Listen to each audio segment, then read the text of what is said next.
Assalamualaikum warahmatullahi wabarakatuh. Di sini kami akan mempresentasikan hasil penyusunan makalah pada kesempatan kali ini yang berjudul Definisi Hakikat dan Kebutuhan Peserta Didik yang diampu oleh Bapak Chandres Abadi, MPD Kons, yang beranggotakan Sefti Mayasari, Dika Tri Mariani, Putrika Septiana Sari, dan saya sendiri Muhammad Yusuf.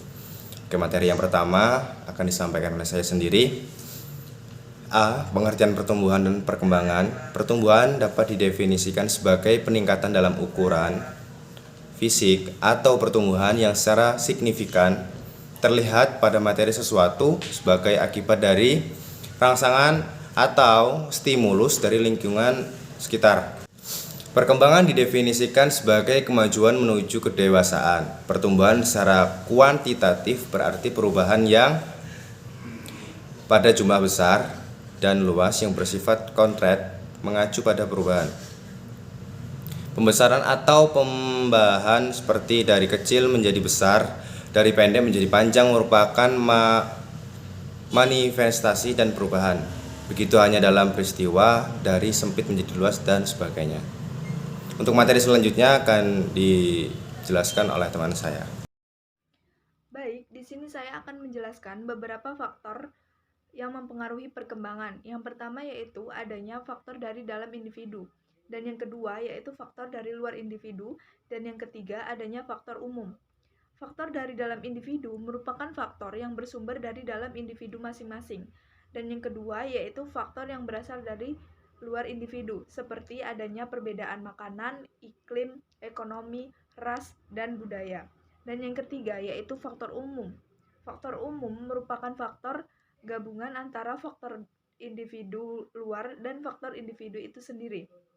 Maka dari itu, faktor umum ini terdapat beberapa bagian yang menyusunnya, yaitu seperti adanya intelijensi, ras, kemudian kesehatan, dan jenis kelamin.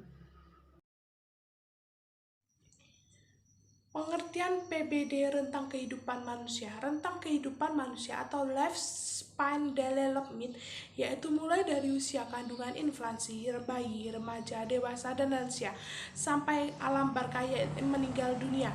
Dalam setiap rentang kehidupan manusia ada tugas masing-masing yang harus dilalui oleh setiap manusia yang lahir di dunia.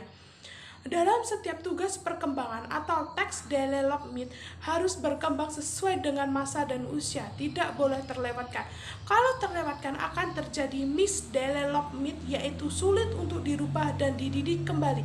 Setiap rentang kehidupan manusia memiliki karakteristik, tugas-tugas perkembangan, dan hambatan yang akan dijalani oleh setiap manusia.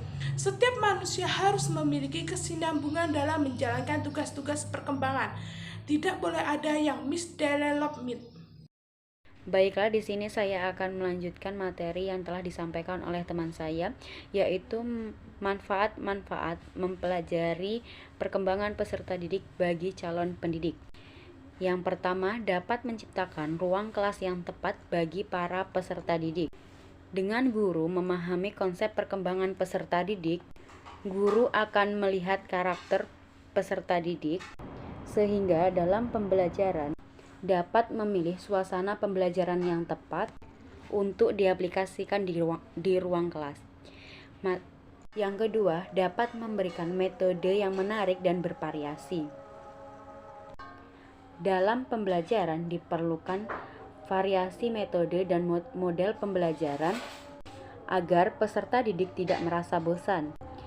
Yang ketiga yaitu mengetahui pembelajaran seperti apa yang sangat dibutuhkan dan tidak dibutuhkan. Memang dengan hal yang tepat, peserta didik, guru dapat lebih dalam melihat pembelajaran apa yang tepat untuk diberikan kepada peserta didik. Demikian tadi presentasi dari kelompok kami. Semoga bermanfaat bagi kita semua, dan apabila ada kurangnya dari kelompok kami saya mohon maaf. Saya akhiri. Wassalamualaikum warahmatullahi wabarakatuh.